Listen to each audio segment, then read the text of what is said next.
il y a une phrase dans la Bible, une seule, qui dit du Nil à l'Euphrate. Vraiment une phrase. Et bien évidemment, tous les territoires extérieurs à la Palestine historique n'ont strictement rien eu à voir, même avec l'histoire biblique arrangée. Donc, comment dire, le but des sionistes a toujours été un maximum de territoire pour un minimum d'Arabes. Ils se sont concentrés sur la Palestine historique, mais avec l'idée que si on peut se servir, on le fera. Mais ce n'est pas le but. Par exemple, quand on me dit, ouais, les ressources en mer au large de Gaza, s'ils peuvent les prendre, ils les prendront, mais ce n'est pas le but. Le but, c'est essentiellement de vider Gaza de sa population.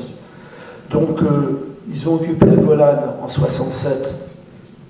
Là, il y avait un but, qui était l'eau, parce que le Golan représentait, à l'époque, avant le dessalement de l'eau de mer, 40% des ressources en eau. Et le résultat, c'est que 60 ans après, ils sont toujours dans le Golan. Qu'il y ait des espèces de fous qui veuillent aller plus loin, c'est probable.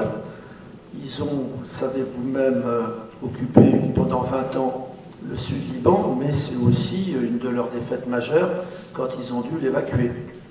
Et j'ai moi-même vu, en voyage en 1994, au moment des accords d'Oslo, à Metula, à la frontière, les milliers de Libanais utilisés pour aller travailler en Israël dans la journée et revenir le soir, parce qu'ils avaient évidemment, en occupant le Sud-Liban, instauré le colonialisme. Je pense que ce n'est pas la question fondamentale pour eux. S'ils se sentent, ils sont à 20 km de Damas, ils le feront, mais je ne pense pas. Ils vont exiger de la nouvelle Syrie la démilitarisation au sud de la Syrie, donc ça va créer les mêmes problèmes qu'il y a eu quand ils ont voulu faire ça au Liban. Mais fondamentalement, leur projet politique, c'est la Palestine historique. Le reste, on se sert si on a les moyens d'y arriver.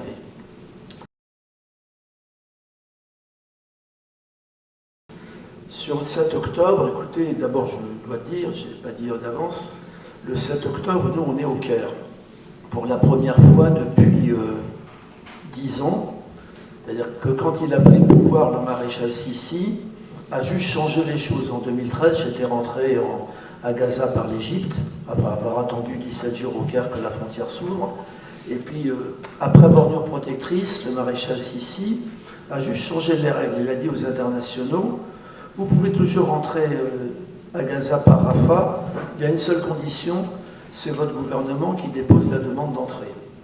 Donc nous, on s'est adressé au gouvernement français, qui pendant des années a refusé. On a obtenu au forceps, en 2023, l'autorisation, le fait qu'il dépose auprès des autorités égyptiennes la demande qu'on rentre à Rafah. Et puis l'Égypte a tardé, on y était arrivé parce qu'on avait des députés avec nous. Le député Thomas Porte était avec nous au Caire. Et donc, je suis au Caire le 7 octobre. Et donc, je suis dans un hôtel rempli de Palestiniens. Ce que je peux vous dire, c'est ce que nous ont dit les Palestiniens. Donc, sur ce que vous venez de dire, ils nous disent que des hackers gazaouis ont paralysé pendant 4 heures l'informatique israélienne et que c'est la raison pour laquelle l'aviation, la marine et les tanks ont mis plusieurs heures avant d'intervenir, et c'est ça qui permet la réussite de l'opération. Je ne suis pas stratège, je dis ce qu'ils nous ont dit, mais ils avaient quand même des précisions assez sérieuses à nous donner sur cette question-là. Donc, en même temps, il ne faut jamais oublier sur le 7 octobre que le prix politique personnel que Netanyahou paie, c'est-à-dire bien sûr, il fait tout son massacre, mais il avait fait toute sa politique sur « grâce à moi, les Israéliens sont en sécurité » et qu'eux-mêmes disent le plus grand nombre d'Israéliens tués d'un coup, c'est à l'occasion du 7 octobre. Donc ça, c'est une faillite personnelle de Netanyahou, ce qui n'était pas son intérêt. Sur l'idée d'une collusion avec le Hamas, mon opinion, moi, mais je suis qu'un misérable juif pour dire ça, Israël ne veut pas de partenaire pour la paix. Donc pendant longtemps, quand les principaux opposants étaient des laïcs, Fatah ou FPLP, on les a tués, emprisonnés, massacrés. Marwan Barghouti, Fatah est condamné à la prison à vie, toute la direction du FPLP, Ahmed Sadat en tête est condamné à la prison à vie. Et le djihad islamique, ils ont assassiné Fatih Shikaki en 1995. Et à cette époque-là, on pouvait construire autant de mosquées qu'on voulait à Gaza, et on a laissé monter le Hamas. Et quand le Hamas est devenu puissant, ben on a assassiné bien avant le 7 octobre Sheikh Yassine ou Ahmed Rantissi, et depuis le 7 octobre, ils ont assassiné Deif Sinwar, et même Ismaël Haniyeh, qui probablement a découvert le 7 octobre comme nous, parce qu'à l'intérieur du Hamas, c'est la branche militaire qui décide, et la branche politique n'était probablement pas au courant. Donc je ne crois pas qu'il y ait un coup monté. Israël veut absolument qu'il n'y ait jamais d'État palestinien, donc ils ont laissé subsister deux entités pseudo-gouvernementales concurrentes. Nous, à Gaza, les gens ne parlaient que de ça, que de la division palestinienne, et ils en parlaient comme une victoire de l'occupant.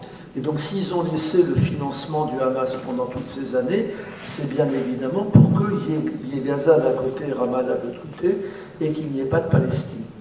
Donc, je ne suis pas complotiste, je crois réellement qu'ils ont été surpris le 7 octobre. Par contre, je crois aussi que le récit du 7 octobre des génocidaires, dès le départ, est un récit faux. Le lendemain du 7 octobre, une association religieuse israélienne arrive sur les lieux. Elle s'appelle Zaka. C'est elle qui va faire le montage sur les femmes éventrées, les bébés décapités. Et un an plus tard, on entend encore Anne Sinclair à la radio parler des femmes éventrées, des bébés décapités. On savait 10 jours après que c'était une fake news. Et il ne fait pas de doute aussi que le 7 octobre, Israël a appliqué la directive Hannibal, qui avait déjà été appliquée à Shoujaya, le faubourg de Gaza, en 2014, qui signifie qu'on ne veut pas de prisonniers et qu'on tue tout le monde. Dernière chose, la réaction unanime des Gazaouis qui étaient dans notre hôtel au Caire le 7 octobre, c'était pour Gilad Shalit, on a eu 1000 prisonniers libérés pour Gilad Shalit. Là, on a 150 Israéliens, on fait sortir tout le monde. Et c'était ça, et l'échec quelque part de l'opération du 7 octobre, c'est qu'ils n'avaient pas imaginé que Netanyahou n'en avait rien à foutre de la vie des Israéliens enlevés, et que ce qu'il voulait, c'était évidemment pouvoir se tirer du piège politique dans lequel il était tombé. On n'est pas pour un nettoyage ethnique à l'envers. J'avais posé la question à 2 personnes, c'est intéressant d'avoir leur réponse. Georges Abdallah, que j'ai visité 9 fois dans la prison de Lannemezan, et je lui ai dit, Georges, on imagine que les Palestiniens gagnent et que ça se termine par un nettoyage ethnique à l'envers. Réponse instantanée de Georges, qui en est quand même à 40 ans et demi de prison, alors on aura perdu. C'est-à-dire que c'est un vrai internationaliste. J'avais posé la même question au secrétaire général du djihad islamique. Je lui dis, on imagine que vous gagnez, qu'est-ce que vous faites des juifs israéliens? Il me dit, il n'y a pas de problème, en plus c'est dans le Coran, ceux qui étaient là avant 48, ils restent. Je lui dis, mais vous savez bien que la grande majorité des juifs israéliens sont nés après 48 et dans ce qu'est aujourd'hui Israël. Il me prend par le cou tendrement et il me dit, mais ça camarade, il faut que tu comprennes, c'est la position avant une négociation, après on verra.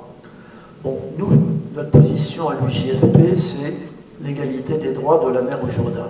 C'est-à-dire qu'on n'est pas pour réparer un nettoyage ethnique par un nettoyage ethnique, mais si vous avez compris ce que j'ai dit sur le droit international, vivre ensemble dans l'égalité des droits et le retour des réfugiés palestiniens, ça veut dire la fin de l'État ethnique, de l'État juif, et ça veut dire la fin du sionisme.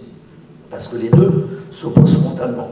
Donc, par rapport à l'Algérie, s'il avait existé en Algérie un courant politique chez les pieds noirs ou chez les juifs qui n'étaient pas des colons, favorable à dire on va négocier dans le cadre de l'indépendance le fait de rester, et si ça existait en Nouvelle-Calédonie aujourd'hui, parce que c'est la même situation, il ne serait pas parti. Mais la seule voie qui a existé, c'est l'OAS. En Israël, depuis maintenant des années, l'OAS est au pouvoir. Donc il est certain que ce qu'ils sont en train de faire hypothèque leur chance de rester. Mais, je dirais quand même, qu'est-ce qui a permis aux Blancs sud-africains de rester? La fin de l'apartheid ou le maintien de l'apartheid? C'est la fin de l'apartheid qui leur a permis de rester. Qu'est-ce qui permettra aux Juifs israéliens de rester? La fin du sionisme et la fin de l'État ethnique. J'ajouterai que 45% des juifs israéliens ont un deuxième passeport et que depuis le 7 octobre, 500 000 d'entre eux sont partis. Donc, tout est possible dans la situation actuelle, mais pour les juifs israéliens qui veulent vivre dans un état normal, ils auraient intérêt à se grouiller.